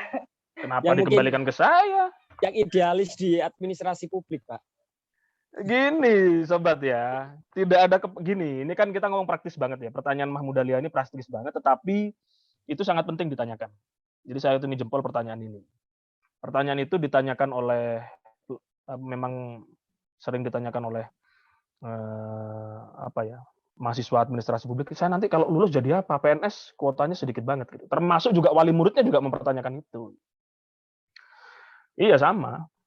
Mau jadi apa PNS loh, nggak setiap tahun ada kan begitu. Itu wali murid itu, wali mahasiswa juga sama juga. Jadi begini, kembali ke materi, saya pernah ngajar di teori administrasi publik ya, semester 3, bahwa sebelum saya memulai perkuliahan itu kan di pertemuan pertama di teori administrasi publik, saya kan menjelaskan apa itu sektor publik dan seperti apa cakupannya. Nah, ketika kita memahami cakupan itu, kita akan bisa memahami di mana field battle kita, medan tempur kita itu seperti apa. Ada 5 paling enggak kan, field battle public administration atau sektor publik itu ada 5. Yang pertama adalah core government. Core government itu adalah pemerintahan inti ya. Pemerintahan inti itu yaitu institusi yang diatur oleh undang-undang. Itu di tingkat pusat itu ya eksekutif, legislatif, yudikatif, kemudian kementerian, itu lembaga, itu adalah core government. Itu tingkat pusat, tingkat provinsi, kabupaten kota ya mulai dari sekretariat daerah, dinas dan lain-lain, kantor, badan, itu core government. Level kedua adalah agensi. Agensi itu adalah bahasa di Indonesianya itu seringkali ditafsirkan sebagai badan atau komisi. Dia adalah lembaga pemerintah, artinya lembaga pemerintah itu dia biayai oleh negara, APBN, APBD gitu. Tapi dia mengurusi hal spesifik, gitu ya, agensi tadi. Seringkali disebut badan atau komisi. Misalnya spesifik bencana ya ada BNPB di tingkat pusat, BPBD di tingkat daerah, kabupaten kota, provinsi. Misalnya Basarnas, misalnya BKKBN, ya, BNPT dan lain-lain. Ada komisi misalnya KPU, gitu, spesifik pemilu. Gitu. Beda dengan kementerian, gitu kan beda. Ada Komnas HAM, ada Komisi Penyiaran dan lain-lain. Itu agensi. Level berikutnya adalah semi pemerintah atau quasi government, itu seperti PMI. PMI itu menyelenggarakan layanan publik atau penyediaan barang publik, tetapi tidak dibiayai oleh APBN, APBD, dia memiliki sumber pendapatan lain. Banyak kan organisasi semacam PMI, pers, partai politik itu masuk di quasi government tadi. Loh, partai politik iya, partai politik itu menyelenggarakan jasa dan layanan publik apa? Serap aspirasi, pendidikan politik, kanal untuk menjadi pimpinan politik. Karena kan untuk mencalonkan kepala daerah atau pemerintah atau presiden bahkan itu kan melalui partai politik dan lain-lain. Kemudian di luar itu adalah state business ya, BUMN di tingkat pusat, BUMD di tingkat provinsi, kabupaten kota, bahkan BUMDesa. Cakupan kita sampai desa loh. Desa sekarang sejahtera dengan adanya undang-undang desa. Bahkan BUMDesa salah satunya di Klaten itu Umbul Ponggok 15 M per tahun omsetnya. Itu dana desa dan ADD-nya udah gak ada apa-apanya sama laba atau omset itu, bukan laba ya, omset dari BUMDesanya. Bayangkan kalau seluruh desa di Indonesia seperti itu. Dan itu tugas public administration. Di luar itu adalah public contractor yang kelima ya. Dia adalah perusahaan swasta, tapi ketika dia menang tender pemerintah, dia menjadi organisasi publik. Nah, jadi jangan dibayangkan lagi jika lapangan perang kita, medan tempur kita itu hanya di PNS, di BUMN, di apa lagi? Ya semacamnya. Enggak. Ada core government, ada agency, ada quasi government, ada state business, ada public contractor. Gitu. Pak, tersediaan lapangannya sedikit, iya memang. Pak, belum tentu loh Pak, sarjana administrasi publik jadi PNS, iya memang. Hanya ikatan dinas yang di Indonesia itu positif, pasti nasib ke depannya. Misalnya Anda kuliah di STAN, ya pasti nanti kerjanya di Kementerian Keuangan. Anda masuk akademi militer, pasti nanti lulusnya jadi TNI. Gitu. Tapi kalau Anda kuliah di UPN, administrasi publik, nanti jadi PNS, nggak ada yang jamin. Nggak ada yang jamin. Gitu ya. Ya perlu memang bertempur, perlu berjuang dan lain untuk mendapatkan hal itu. Tetapi banyak jalan menuju Roma sih menurut saya. Berkarya di pemerintahan kan banyak jalan menuju Roma. Ya. Bukan hanya tes CPNS, juga bisa melalui inisiatif sendiri dan lain-lain. Ada sekarang P3K, ya, gitu. Di desa sekarang udah ada kan pengelolaan aparatur desa kan internal desa sekarang, termasuk ada rekrutmen perangkat desa misalnya, itu kan dikelola desa sendiri. Anda bisa berkecimpung di sana. Dan jangan sepelekan desa loh ya. Desa sekarang sejahtera. Gitu. Pak susah Pak masuk tes PNS, iya saya akui iya. Kenapa? Karena memang materi tesnya nggak ada di mata kuliah. Saya ulangi ya, menjadi PNS itu cara menjadi PNS-nya nggak diajarkan di mata kuliah. SKD ya, SKB nggak ada mata kuliah SKD di ini kan, mata kuliah kompetensi dasar itu nggak ada, mata kuliah kompetensi bidang itu nggak ada gitu loh. Itu saya paham kesulitan dan harus berjuang. Mata kuliah tes wawancara itu nggak ada.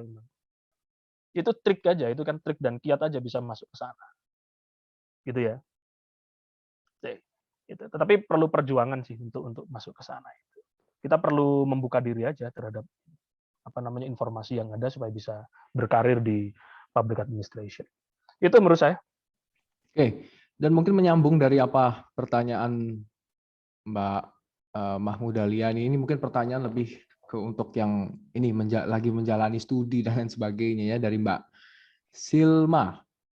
Ya, itu kalau teman-teman lihat kan pertanyaan mungkin lebih umum ya, terkait bagaimana bisa tahan mental. Kan tadi Pak Edo juga bilang soal harus berjuang gitu ya dalam mengejar karir dan seterusnya. Dan ini sepertinya Mbak Silma juga mengalami semacam ada satu pergumulan ya di dalam batinnya dia begitu, tentang hal apa yang ingin dia kerjakan nanti setelah dia selesai kuliah, mengingat dia sudah semester 7 saat ini begitu.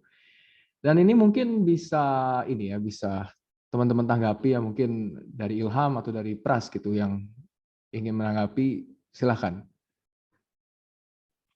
Ilham.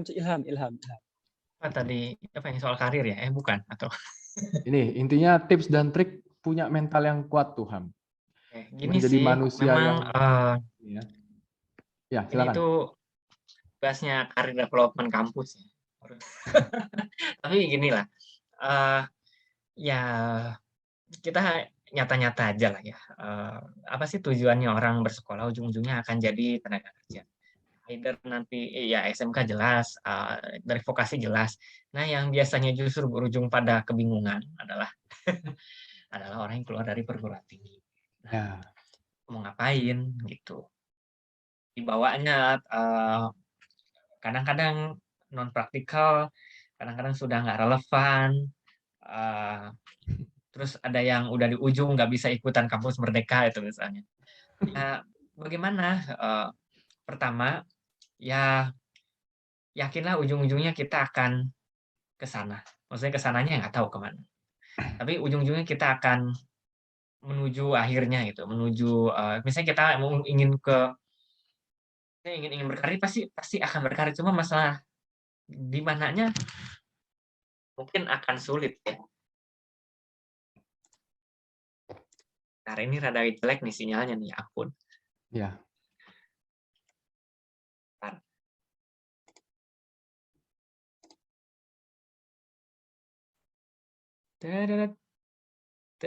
Harusnya nih sinyalnya kembali baik ya. Ya. Masih oke kok Ham di sini. Oh, mungkin downloadnya yang enggak ya. Soalnya yang dari lawan pada freeze. Nah, pertama ini ya, teman-teman bisa coba untuk coping mekanismenya adalah coba cari jejaring lebih luas lagi, ya dari manapun. Saya bisa kenal sama Calvin, Pras, dan akhirnya Pak Edo di hari ini, itu karena saya kenal Calvin lewat Twitter. Only Twitter Jadi guys, bisa kita jadi, cuma kenalan iya, lewat Twitter. Iya, kenal lewat Twitter itu. Saya bisa diundang sama kontributor CNBC Indonesia untuk nulis kolom opini khusus. Ya, ini lewat Twitter gitu. Tapi bukan berarti harus main Twitter, no. Maksudnya ya semuanya ada jalannya. Gitu. Kalau mau dan berani mulai dari sekarang, mungkin bisa coba mikir gimana kalau bikin public consulting. Maksudnya itu konsultan untuk publik misalnya. Dengan keilmuan yang kita punya itu, teman-teman di public administration bantu daerah desa yang mungkin belum bisa mengelola dana desanya misalnya, atau dana desanya ujung-ujungnya berakhir di bikin jalan misalnya. Ya kalau udah berakhir di beli mobil dinas berarti udah masalah yang nggak bisa ditangani. Nah, bisa diarahkan ke sana gitu. Gimana ya? Memang apa istilahnya jiwa kewirausahaan. Jadi saya kebawa SBM itu. Jiwa kewirausahaan itu memang sulit gitu ya. Saya juga baru ada jiwa kewirausahaan setelah lulus membentuk hal yang baru. Cuma terutama yang masih kuliah sekarang, dicoba deh untuk bikin gerakan-gerakan itu. Justru dari gerakan-gerakan itulah Anda bisa bermitra dengan pemerintah. Bukan ngejar formasi di pemerintah justru, tapi bermitra dengan pemerintah. Rasanya itu akan jauh lebih sustainable dan akan tetap pertumbuhannya gitu. Daripada ngejar ya bukan berarti salah, cuma kan susah ya, daripada susah dan kebingungan, mending dicoba lah. Memang sulit gitu, cuma cari banyak orang, teman-teman di administrasi bisnis mungkin bisa diajak, teman-teman yang lain bisa diajak. Teman-teman sekarang memang sulit ya untuk mendapatkan public work gitu ya, pekerjaan di sektor publik. Tapi pekerjaan sektor publik itu bukan cuma pemerintah, ada banyak gitu ya. Oh iya, jangan lupa untuk cari teman itu yang banyak. Kalau ada ikatan alumni, deketin juga ikatan alumni. Nah, biasanya ikatan alumni itu akan membantu. Ya, saya mah situ aja ya. Dan tekniknya itu akan berbeda masing-masing. Gitu. Semoga membantu. Iya, Vin. Kamu mau jawab, Vin? Oh, Menarik lempar ini, ke Vin. aku lagi.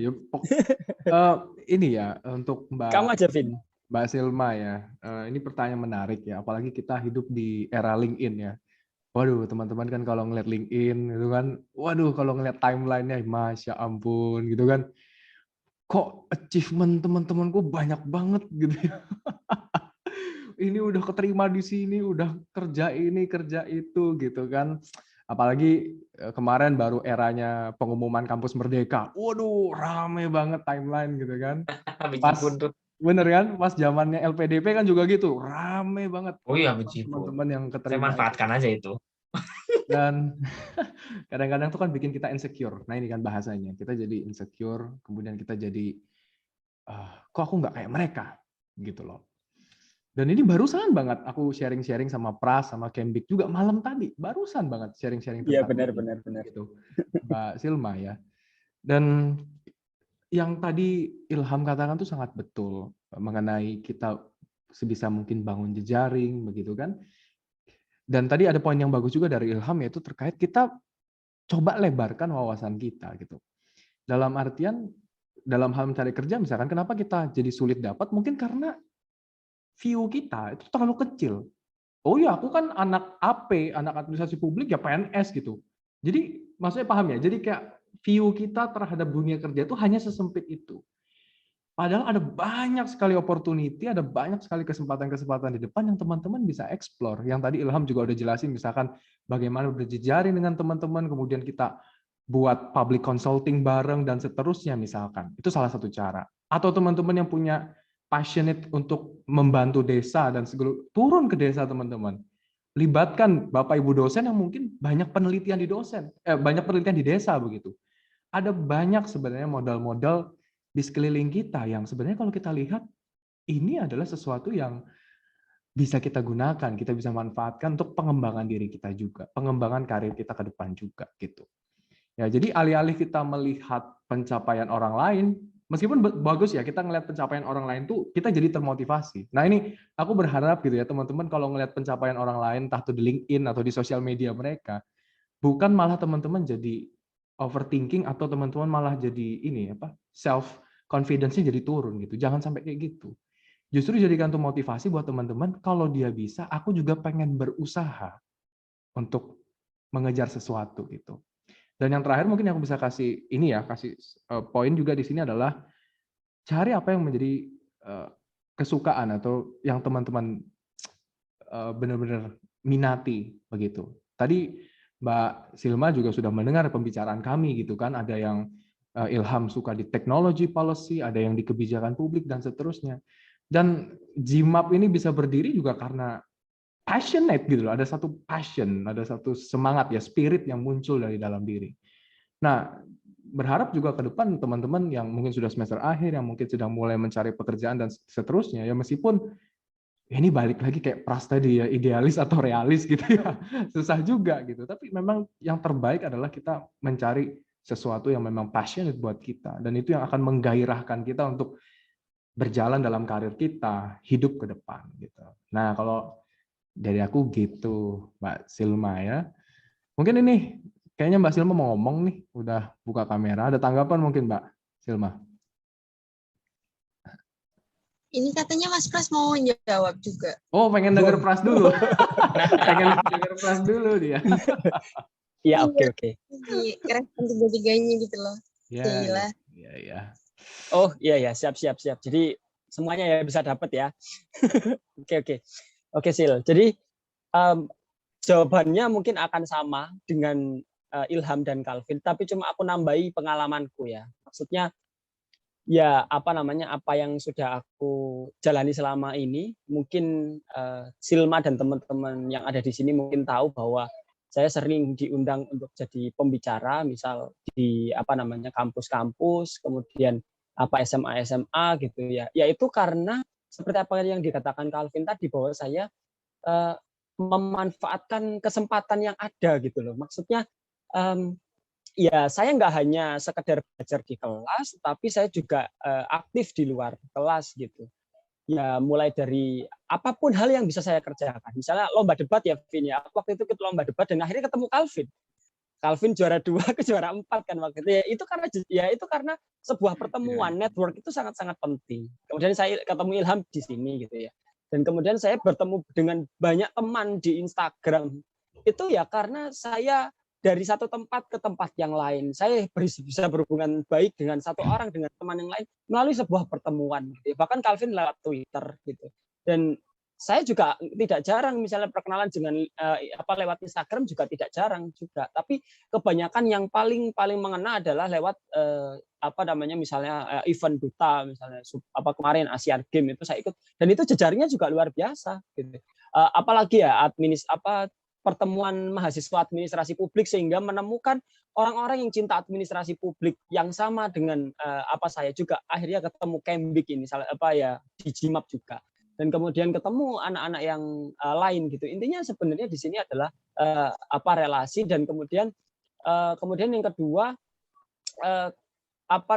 dan kemudian yang kedua ya itu tadi selalu memanfaatkan kesempatan. Saya diundang jadi pembicara itu karena mereka ingin tahu bagaimana cara mendapatkan apa yang kita raih gitu ya. Kayak misalnya apa profilmu Pras gitu misalnya pernah juara lomba ini dan itu mereka minat karena kita akan diundang itu karena kita punya achievement, punya kemampuan gitu ya. Jadi jadi itu tuh bukan trust pada publik gitu. Nah, salah satu caranya adalah melalui branding. Saya selalu mengingatkan teman-teman dekat saya kalau seandainya branding personal branding itu penting misalnya di Instagram gitu. Saya bisa dapat tawaran job misalnya literasi digital gitu dari Kominfo ya dari profil saya di Instagram dari teman mulut ke mulut kayak gitu loh. Jadi itu akan sustain gitu loh. Maksudnya ya akan beriringan sejalan waktu demi waktu gitu ya. Kemudian terkait dengan passion saya di dunia administrasi publik saat ini mungkin pekerjaan saya sebagai sosial media spesialis gitu ya mungkin tidak linear gitu ya. Tapi saya tetap karena saking cintanya saya dengan administrasi publik ya maka saya harus berusaha mengejar itu misalnya ya misalnya mempersiapkan diri untuk beasiswa S2 misalnya supaya bisa jadi dosen misalnya seperti Pak Edo ya maka itu harus dikejar gitu. Idealis harus tetap gitu. Jadi itu sih pesanku ya, apalagi ya itu sih. Jadi intinya sama dengan teman semuanya, jejaring itu penting, memanfaatkan kesempatan itu juga penting gitu ya. Program-program Merdeka Belajar ini juga sangat-sangat luar biasa bagi saya itu bisa teman-teman manfaatkan program magang, program exchange dan lain sebagainya itu juga sangat-sangat penting. Jadi manfaatkan apa yang ada dan dari situlah teman-teman akan bisa lebih punya kesempatan peluang yang lebih ke depan kayak gitu. Saya terima kasih hari ini Pak Tri Yuwono juga hadir. Beliau adalah Tokoh Akuntan Jawa Timur gitu ya. Terima kasih Pak Tri Yuwono sudah hadir. Dan teman-teman yang lain yang sudah hadir di sini meskipun mungkin sedikit tapi ini ya Vin ya tujuan dari GMAP ini kita lebih ke kualitas gitu ya maksudnya nggak hanya mengejar kuantitas semata banyak-banyakan peserta tapi kita juga mengejar kualitas itu sendiri bagaimana supaya diskusi ini asyik bisa diresapi oleh setiap peserta yang ada di sini gitu ya dan modelnya juga bukan webinar yang saklek harus pakai materi tapi ya diskusi seperti ini mungkin supaya lebih enjoy lagi gitu nanti ke depan juga ya Vin ya kita akan juga mengadakan diskusi-diskusi semacam ini tentu dari anak-anak yang juga cinta dengan administrasi publik dari berbagai kampus di Indonesia gitu. Ya siapapun ya cinta ya Vin ya. Ada tambahan dari Calvin. Ya Pras dan Silakan, juga Vin. ini kan kita benar-benar terbatas waktu pada hari ini tapi beberapa banyak kegelisahan teman-teman di sini tentu akan kami catat gitu ya. Dan teman-teman jangan takut untuk bertanya kepada kami, jangan takut untuk sharing gitu, bahkan di grup itu atau kalau misalkan mau butuh misalkan teman curhat lebih lanjut gitu yang sesama administrasi publik silahkan saja, ya silahkan saja konsultasikan lebih lanjut gitu. Dan memang justru GMAP ini tempatnya untuk kita betul-betul saling berjejaring, saling mendukung gitu ya satu dengan yang lain. Dan nanti untuk pertanyaannya Mbak Verina, nah ini calon mahasiswanya Pak Edo nih di UPN Veteran Jawa Timur. Ya, Mbak Verina kan nanti bertanya tentang buku-buku apa kira-kira yang bisa diakses. Ya mungkin nanti juga kita bisa ini ya, Pras ya kasih bantu lewat WA gitu kan, list buku kira-kira yang penting. Ya, mungkin nanti kalau Pak Edo juga ada masukan terkait buku-buku bisa kirimkan juga ke Pras begitu untuk membantu teman kita yang semangat sekali nih ya mau belajar gitu kan. Luar biasa. Mungkin itu saja teman-teman ya. Pak Edo terima kasih banyak, Ilham terima kasih banyak sudah bersedia ini ya jadi sharing juga dengan kita pada hari ini, termasuk Pras juga seluruh teman-teman yang sudah hadir pada hari ini. Saya ucapkan terima kasih. Kita lanjutkan jejaring kita, lanjutkan diskusi kita di grup dan nantikan ngobrol-ngobrol berikutnya. Terima kasih banyak. Selamat malam teman-teman semua. Oke, terima kasih Calvin, Banyak Ilham, ya. Husnul, Ya, Pak Edo, maaf terima kasih juga banyak. ya. dan Masih sobat-sobat banyak yang salah lain ya. saya nih. Terima kasih banyak. Sama Ilham, Pak Edo, makasih Ilham. makasih. Sukses ya MPA-nya ya. Terima kasih, sukses juga teman-teman dan Pak Edo. Oke. Oke, terima kasih.